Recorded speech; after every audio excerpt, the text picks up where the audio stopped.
In the late 1800s, they called New York's Fifth Avenue Millionaire's Row. The nouveau riche flaunted their wealth with mansions, art, and unrivaled opulence, each trying to outdo the other. If Mrs. Astor had a ballroom that would suit 400, then Mrs. Vanderbilt would build one suitable for 1,000. It was the great duel of New York high society in the so-called Age of Innocence. After the turn of the century, vast improvements in rail and auto transportation made nearby Long Island more and more attractive to the rich. Worlds away from the problems of Manhattan, its lush landscape looked like England. The protected harbors were perfect for grand yachts, and it was convenient to New York for business. By 1910, the North Shore of Long Island became known as the Gold Coast, sparkling with the names of America's richest families. It is in this world that F. Scott Fitzgerald places The Great Gatsby, living amidst what he called the consoling proximity of millionaires on a slender, riotous island where people played polo and were rich together. On this episode of America's Castles, we'll go inside some of the most remarkable of the Gold Coast mansions and share the lives of those who live there in another time and place. The handsome young Vanderbilt, in love with speed and adventure, who sailed the world from the castle he called Eagle's Nest. The romantic country gentleman who promised his bride gardens as grand as any in England and set her a palace at the end of an alley of linden trees. And the Guggenheim they called a Renaissance man, who dreamed of rockets on a hidden cliff-top villa amidst a cluster of massive castles.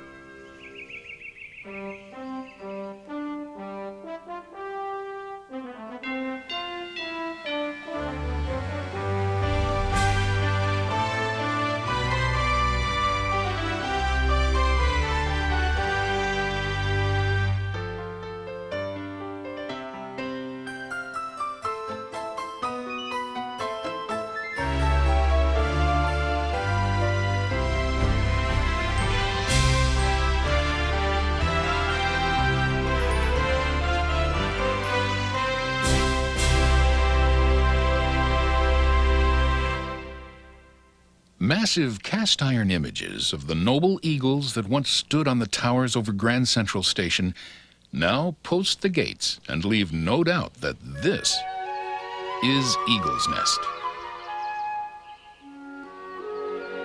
The approach to the castle is past ancient Corinthian columns from the ruins of Carthage, overlooking the waters of the Long Island Sound. Nearby, a road of authentic Belgian cobblestone leads across the bridge to the home. This is the castle the dashing young William K. Vanderbilt II built beneath the family coat of arms, brandishing an eagle for power and an acorn for knowledge. Vanderbilt used his sprawling Mediterranean villa as the center of a remarkable life of grand adventure and bold exploration. He entertained the rich and powerful from around the world in a setting of great beauty and comfort, in a house filled with the fascination of great art, ancient artifact, and exotic collections.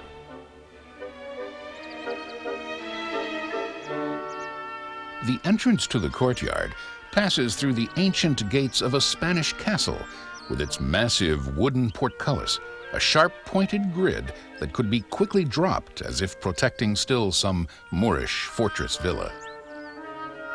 Set in graceful design, the stones of the Mediterranean courtyard actually came from the streets of old New York. A Spanish triptych 400 years old looks down upon a line of stone priests in the courtyard. A tall Spanish Baroque tower looms above the square to house an 18th century cast-iron Russian bell. It was a castle befitting one of America's royalty. William K. Vanderbilt, Jr. was the great-grandson of the Commodore Cornelius, the powerful patriarch of the Vanderbilt fortune. the legendary man that made them one of America's most prominent families. At one time, their railroad empire dominated all of New York and stretched halfway across the country. Along the way, the Vanderbilts created many of America's grandest estates. Willie K. II grew up on Fifth Avenue and spent summers behind the castle walls of his mother's Long Island estate. At 16, he learned to sail, and it became the love of a lifetime. By the time he went to Harvard, he had a 70-foot yacht. When he came of age at 21, Willie K. turned what they described as his piercing, sincere eyes toward the lovely Virginia Fair, the daughter of a wealthy senator from Nevada. They married in 1899 and spent their extended honeymoon on an automobile tour of Europe. Auto racing had become another of Willie's great passions by the early 1900s. Indeed, the dashing young Willie K. even set new world speed records.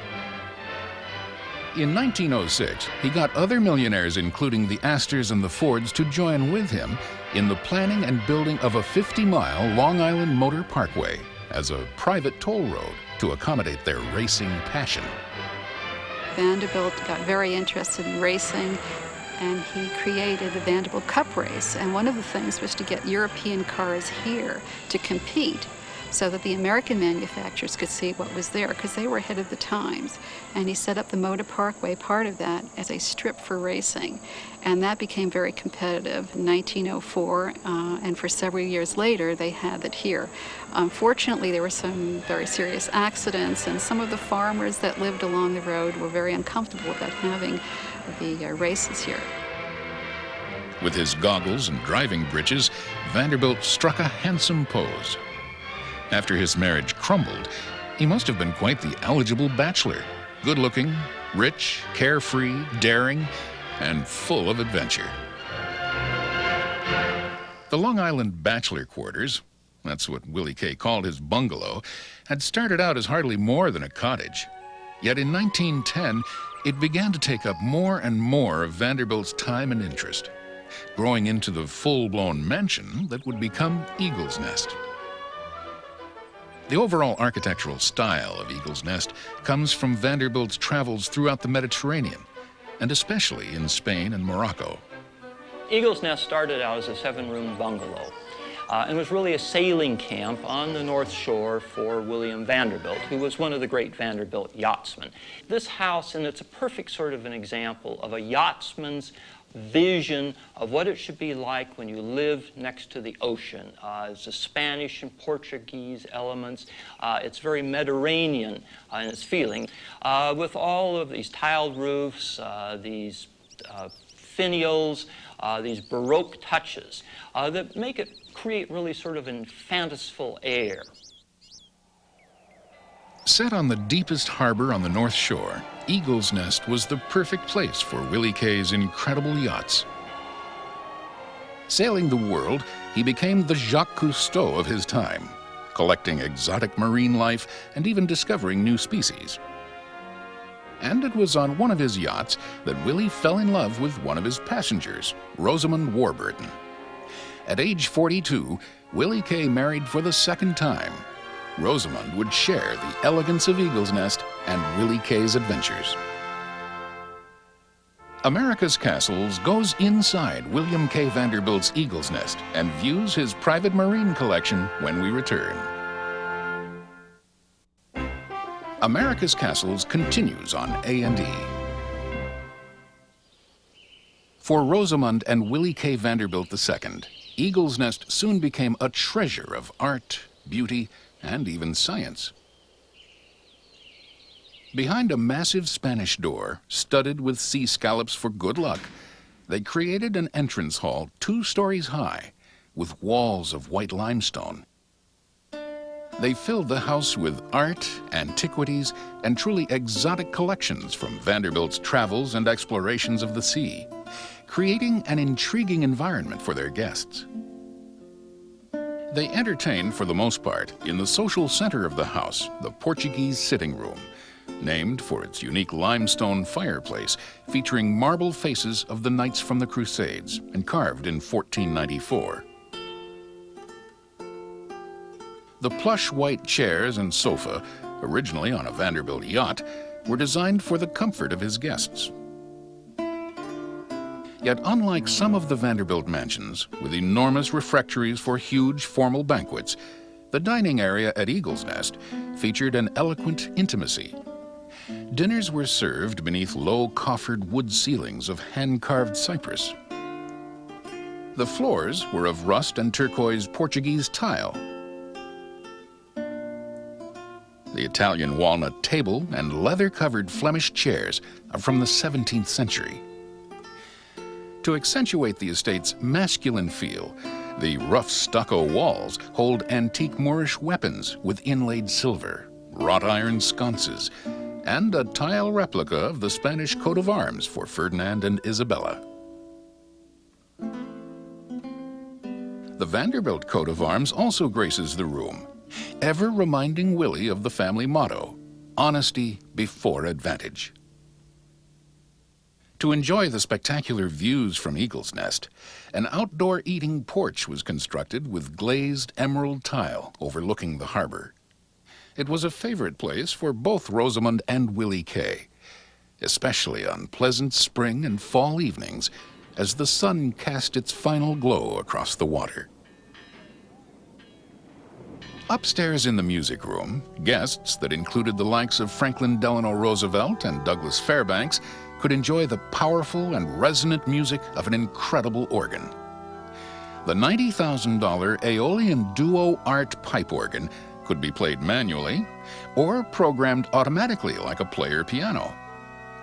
4 carved walnut columns separate the room from a large 18th century French Aubusson tapestry, behind which are the great organ's 2,000 pipes spanning 3 floors of the house. When Willie would play, the sound would resonate through the entire estate. The center table is English oak from the Elizabethan era, with lamps created from ancient Roman jars dating to the time of Christ. The room is cloaked with walls of oak and warmed by an ornate Caen marble fireplace. It was in the library that Willie Kay spent much of his time at Eagle's Nest, enjoying the hottest new entertainment sweeping the nation on his classic Philco radio. Willie loved technology and adapted a phone dial to create one of the world's first remote control systems. He could change the radio channels without ever moving from his chair.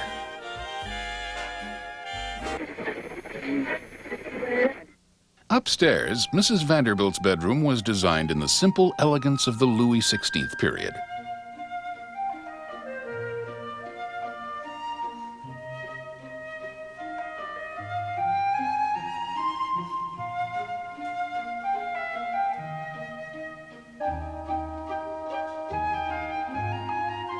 Adjacent to the bedroom, she could truly luxuriate in a bathtub carved from a single block of marble and highlighted with fixtures of solid gold.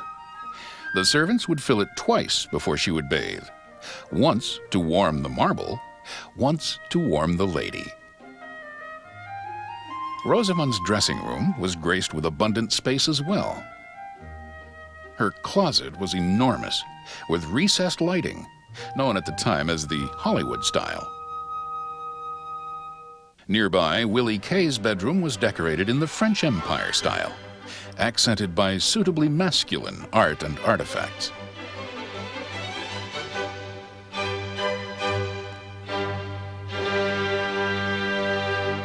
Mr. and Mrs. Vanderbilt's bedrooms were connected by a hallway they used as a breakfast room. Willie liked to get up early, and she liked to get up late. So they would meet in the middle for brunch at 11. Mr. Vanderbilt was an eclectic collector. He bought whatever caught his fancy at the time. A priest's robe from the 1600s. An exquisite French engraving of George Washington, with Washington's name misspelled. Yet to hold Willie Kay's real collection, he built a hall of fishes. Designed in the same Spanish Revival style as the house, it showcased his incredible collection of sea life and would later become the Vanderbilt Marine Museum. The roof of the Marine Museum served a second purpose. It was the first tee on Willie Kay's personal 9-hole golf course, with each hole named after one of his remarkable yachts. The building holds a spectacular collection of thousands and thousands of species gathered in Willie Kay's explorations. Fish and sea snakes, shells and sharks, exotic creatures from the depths. Willie fought this massive 2,000-pound manta ray for 8 hours before he made the capture. During his explorations, Willie hired renowned wildlife artist William Belensky away from the New York Natural History Museum. He would vividly document each of the species with magnificent color renderings.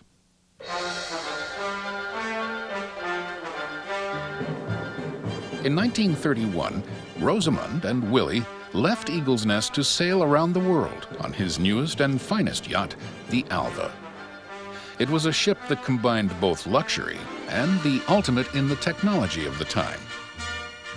The Alva was over 260 feet long, displaced 3,600 tons, and carried 1 million pounds of fuel.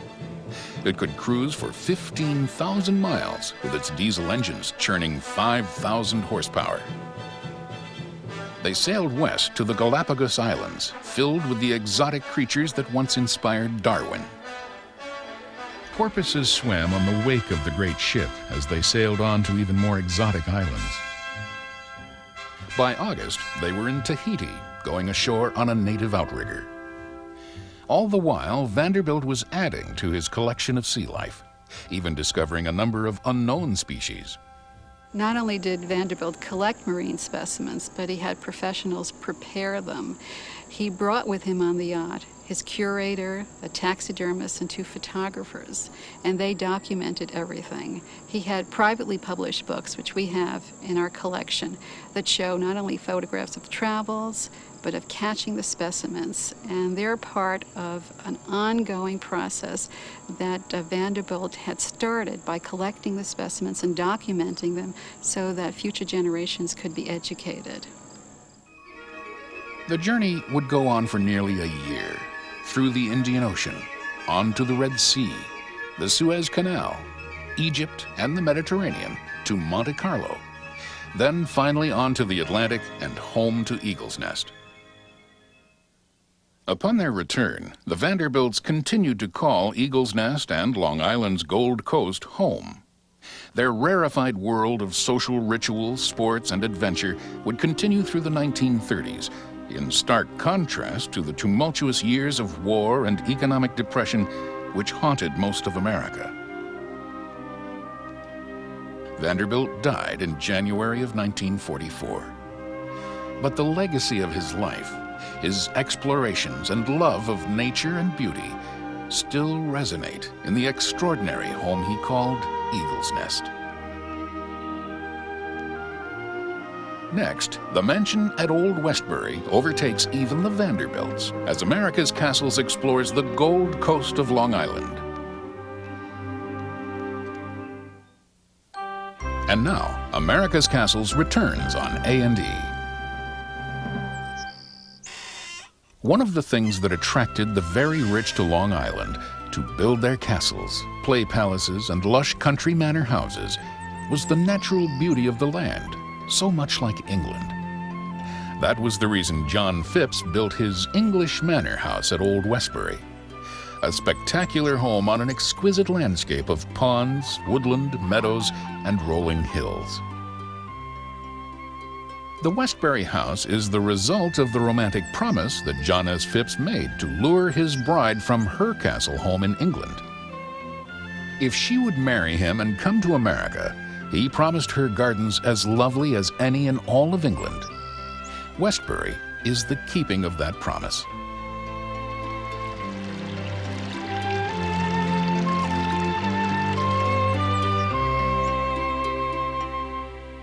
The fortune upon which the Westbury estate was built began in a poor neighborhood of Pittsburgh, when a 16-year-old boy, a cobbler's son, borrowed a quarter from his brother. The year was 1855, and the boy was Harry Phipps. He took that quarter and put an ad in the newspaper that said simply, Willing boy wishes work. The ad got that willing boy a job running errands, and by the time he was 22, Harry Phipps was a partner in the business. He then joined up with a boyhood pal who had lived next door in that scruffy Pittsburgh neighborhood. That boyhood friend was Andrew Carnegie, and the company in which he and Phipps found great fortune was Carnegie Steel, which eventually became part of U.S. Steel. The Industrial Revolution following the Civil War was built on steel, with railroads, bridges, ships, skyscrapers, and eventually automobiles demanding more and more.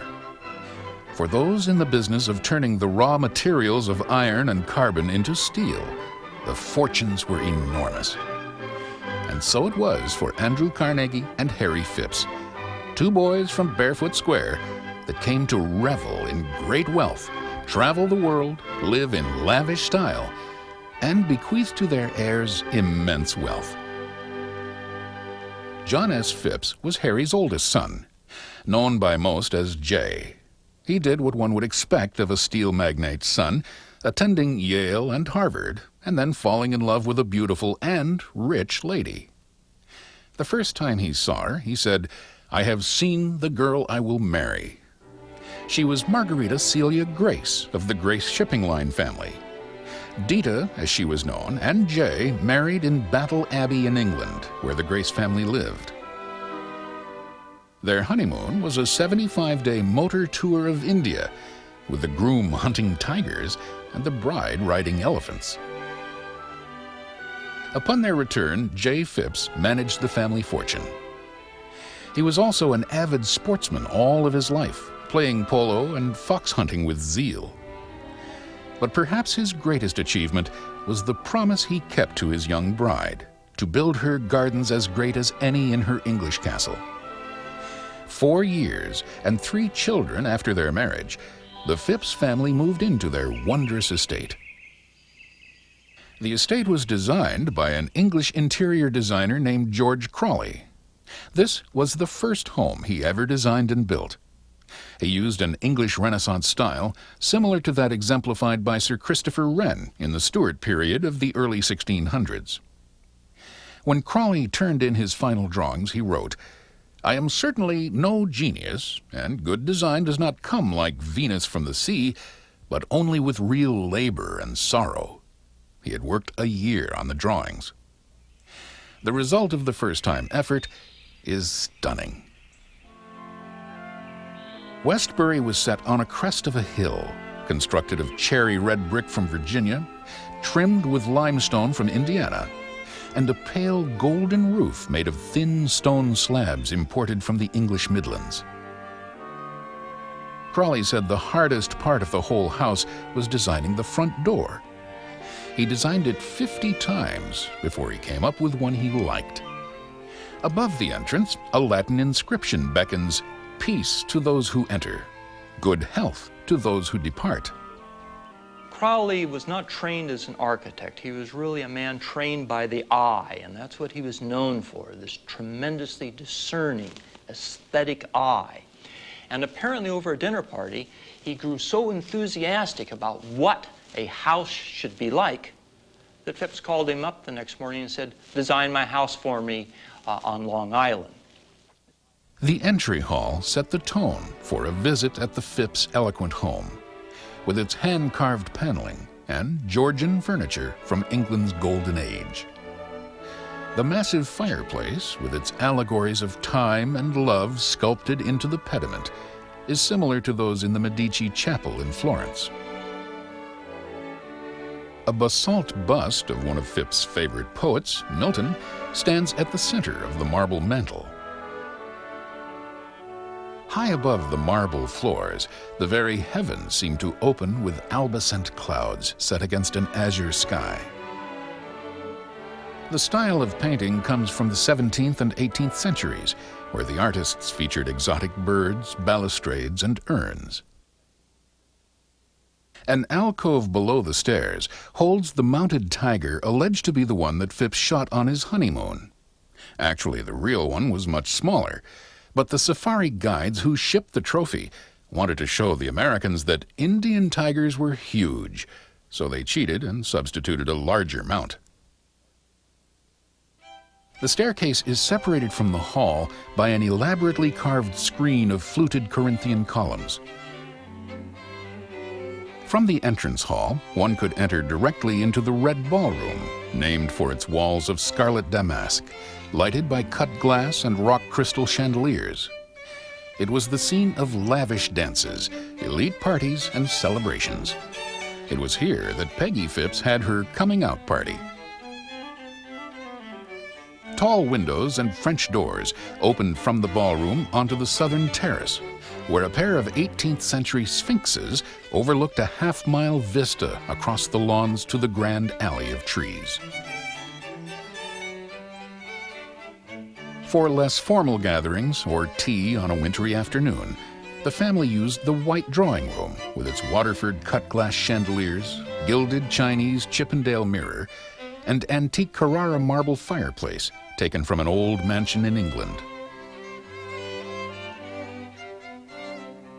The room includes more than a dozen paintings, including 2 from that renowned English artist Joshua Reynolds that were painted in the 1700s. There is also a self-portrait by the Phipps' youngest son, Michael, who started his artistic career at a young age drawing nudes in grammar school and selling them to his classmates for a nickel apiece. On warm days, the family, guests, and pets would enjoy one of the most spectacular rooms in the house, the west porch. It was an enormously comfortable room. The huge windows, framed by double ionic columns, could be hydraulically lowered into the basement below, opening the room to the summer breeze. The porch, with its lamps of carved alabaster, marble floors, and coffered ceiling of great oak beams from England, was used in the motion picture Age of Innocence. Just off the great porch was Mrs. Phipps' study, that designer Crawley called the coziest ever. It is an eloquent room, lined with books and crowned with a circular dome, lighted with a Louis XV crystal and gilt metal chandelier. Mr. Phipps read and worked in his study behind an 18th century desk in a room lined with lightly glazed emerald paneling and cloaked in green velvet curtains. It was a room designed in perfect Charles II style, with a slight taste of the Orient found in an ornate Chinese cricket cage. This was originally the dining area, which explains the array of fruits and vegetables carved in the stucco ceiling.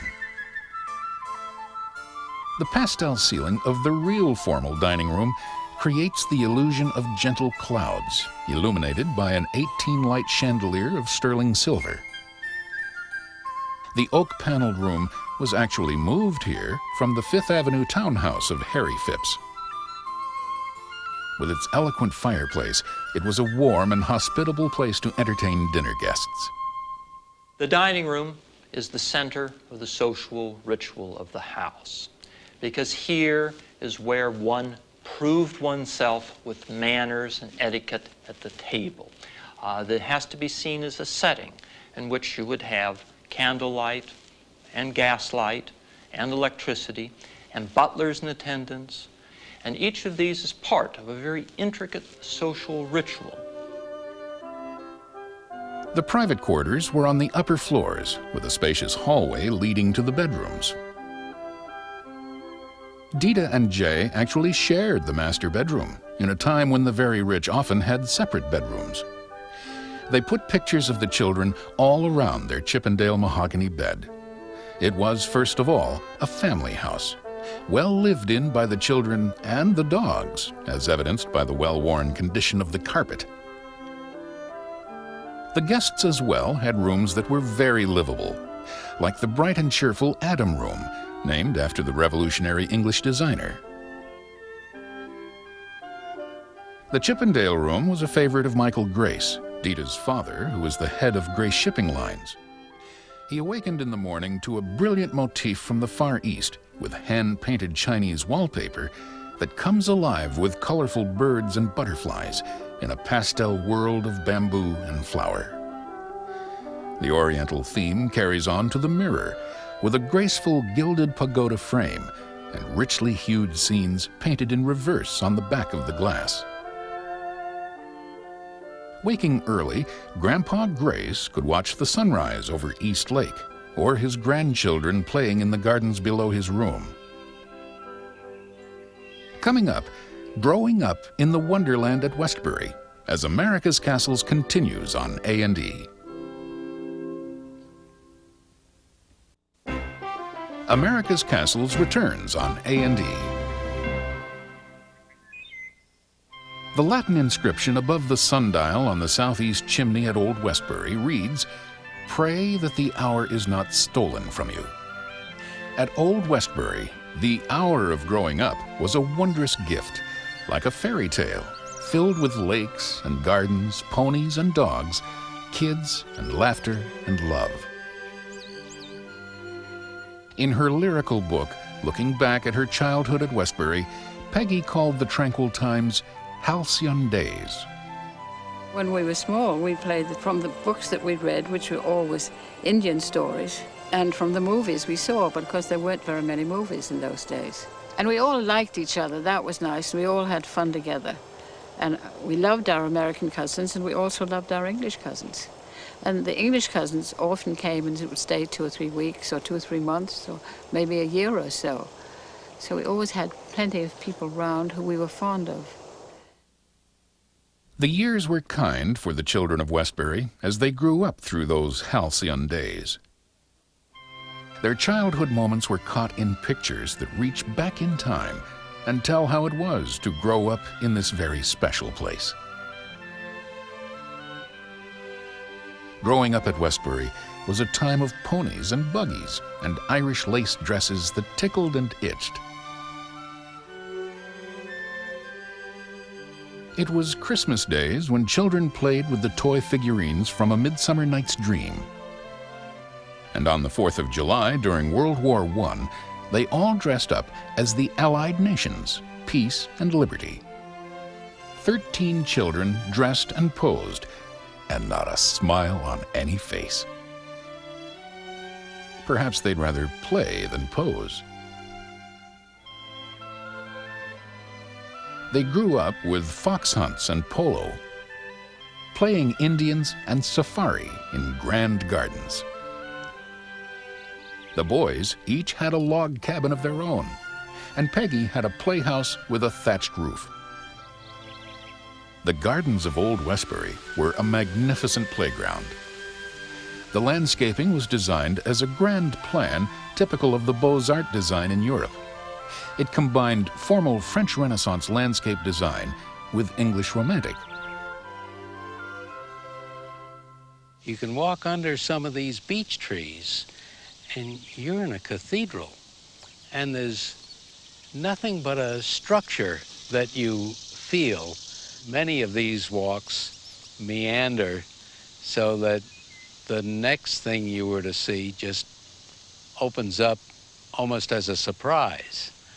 And that's true of the wall garden, which is the main garden here at Old Westbury. The English Romanticism features naturalistic woodland walks along ponds and small lakes, sprinkled with wildflowers.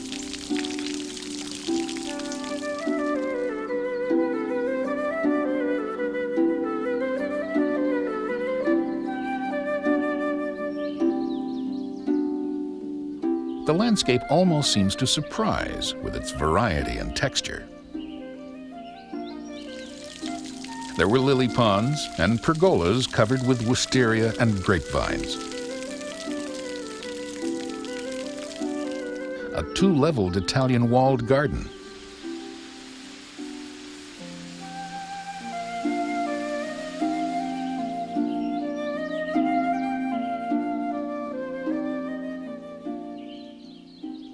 An English rose garden.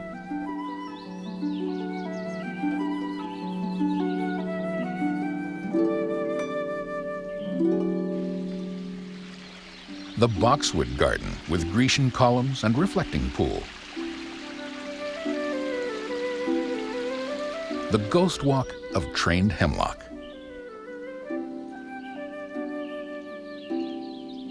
Old Westbury was a remarkable home not only for its grandeur and beauty, but because it was well lived, so filled with life.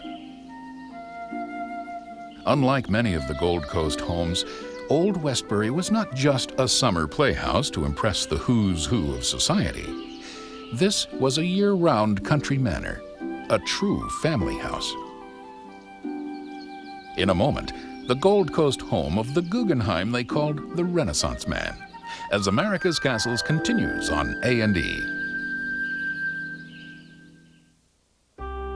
America's Castles returns on A&E. Although Long Island's Gold Coast had become known as a retreat for New York's wealthy elite during the early 1900s, the Roaring Twenties birthed a reputation that was to become legendary. The lavish estates of pedigreed blue bloods dotted the island as they joined the Vanderbilts, Morgans, and the Woolworths in calling the Gold Coast their own. And one such man was Harry Guggenheim. His father, Daniel, had acquired a massive Gothic mansion on the island in 1917, modeled after Ireland's Kilkenny Castle. The huge estate was set on a hillside overlooking the Long Island Sound. It was a perfect castle for Daniel Guggenheim, a bold, impressive, and intimidating structure set on a hill for all to see. An opulent way to flaunt his wealth and power. The family fortune came from huge Kennecott copper mines and American smelting and refining companies first developed by his father, Swiss immigrant Meyer Guggenheim. When Daniel moved into the enormous old mansion, he named it Hempstead. What drew Guggenheim was the exquisite landscape along the seacoast only a few miles from the center of commerce in New York City. Hempstead was built on a grand scale. Even the stables were like a fortress. Yet it was his son Harry who would build his own castle and enjoy life inspired by comfort and beauty. When Harry married in 1923, he was given 90 acres of his father's estate's acreage upon which to build a summer house. He chose a cliff 90 feet above the sea for his summer mansion and called it Falaise, which is French for cliff. From the sea, Falaise seems an imposing and forbidding place, a solid wall rising out of the precipice. Yet from the land, Falaise looks entirely different, almost hidden in the trees.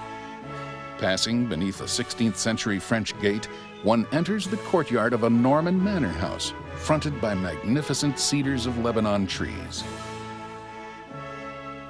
From the courtyard, it is difficult to imagine the real size and dimension of the house. It could well be a small chateau with its deep red Dutch bricks and steep French tiled roof. Sterner, the architect, had a tremendous sense for texture. The bricks, the different tiles, the way that they're laid, the different sizes of the mortar joints. Architecturally, the house is in a French provincial chateau manner. It's hard to really distinguish exactly the style, but it is rooted in the French countryside. It's rooted in the houses of Burgundy, and it's very much intended for its site. Aviation was Harry Guggenheim's lifelong love. The captain served as a pilot in both World Wars. He even wrote a book, The Seven Skies, with his vision for the future of aviation. One of Harry's closest friends was Charles Lindbergh, who, following his historic transatlantic flight, wrote most of his autobiography while on an extended stay at Falaise. Guggenheim was an early proponent of rocket science and funded Dr. Robert Goddard's early experiments in rocketry, which became the basis for the U.S. rocket propulsion systems. And with his third marriage, he teamed up with a pioneer in women's aviation and journalism, Alicia Patterson. Together, they would start the New York Newsday, which she would editorially run for 23 years. She was a truly remarkable woman, described as bright, sensitive, and filled with an outrageous sense of humor. Since Alicia was a liberal and Harry a conservative, they sometimes published opposing editorial positions in the same paper. Each year, between May and October, Harry and Alicia lived, worked, and entertained at Falaise.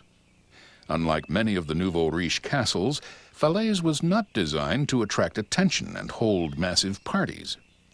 It was designed for the private comfort of the Guggenheims and their very elite cadre of guests. They filled the estate with artifacts, and it is a distinctive example of the integration of Renaissance art into a 20th century mansion. There are rare and ancient architectural fragments throughout the house, brought over from Europe and woven into the aesthetic fabric of the home.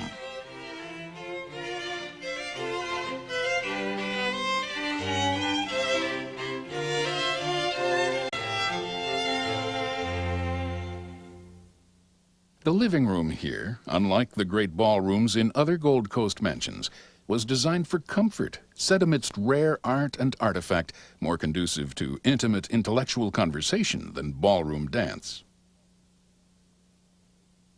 The photos on display show some of the remarkable list of guests, including Charles Lindbergh, Robert Goddard, financier Bernard Baruch, Herbert Hoover, and General Jimmy Doolittle. The Gothic mantle came from an ancient European palace. And the carpet is from Iran, with a Tree of Life theme. Probably the most important art piece in the room is an exquisite ceramic sculpture from modern master Paul Gauguin in 1888, called La Femme Noire, the Black Woman. The interior of Falaise seems to reflect the personality of Harry Guggenheim. The house is quiet, relatively dark, solemn, contemplative. In part, it gets its character from the paintings and sculptures which he collected on his extensive travels in Europe and which were installed in the house at the time it was built. Even architectural elements were literally placed in the walls of the house, both inside and outside. And this tends to give it a special contemplative character. On one side of the room, the high French windows open to a cloistered swimming pool with Ming Dynasty fountains and a Cupid riding a dolphin. The other side of the room opens to one of the Guggenheim's favorite places, a covered terrace with a dramatic view of the Long Island Sound past ancient European columns.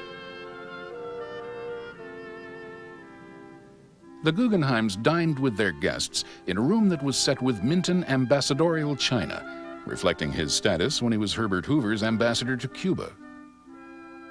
The room includes a large Florentine sculpture of John the Baptist by artist Andrea Della Robbio. It is certainly one of the finest pieces in Guggenheim's collection of artifacts. After dinner, the captain often worked in his intimate study filled with books, including his own works on aviation and Cuba. Breakfast was served on the dining porch, as well as business lunches for both Alicia and Harry. There was very much a working environment here. Sometimes when there was a contentious issue, they would write editorials from opposite points of view. And one can imagine Alicia Patterson in her book room and Harry Guggenheim in his library right next door, busy at work writing an editorial for the next day's Newsday. The Guggenheim Trophy Room reflects his lifelong love of horses. He raised thoroughbreds on a 15,000-acre ranch in South Carolina. The greatest of his horses, Guggenheim's pride and joy, was the magnificent Dark Star, whose win at the granddaddy of all races, the Kentucky Derby, became the pinnacle of Harry Guggenheim's sporting life.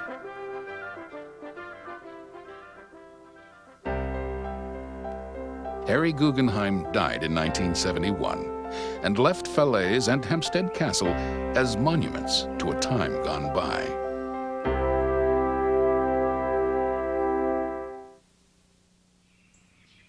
It was the beauty of the land and sea that first lured the rich and social elite to Long Island's North Shore. It was time and taxes that eventually ended the era that had inspired Fitzgerald's The Great Gatsby. The Gothic Cathedral is now but a symbol of the life that was, once upon a time, when the rich came here and with their high society, opulence, and grandiosity, created something called the Gold Coast out of simple Quaker farmland. Once, much of this land had been made up of tranquil farms. When the rich began to move in, the Quakers were at first just amused at these people who spent their time chasing foxes across the fields and playing polo. Then the Quakers began to sell their land to the rich society folk, farm after farm, until there were almost none left. Isaac Hicks, as an old man, was one of the few Quakers left in what had become the Gold Coast. He wrote plaintively, "Now it seems that I am alone, and am like a bird sitting on a dead tree, wondering where are all my associates? Where are they now?"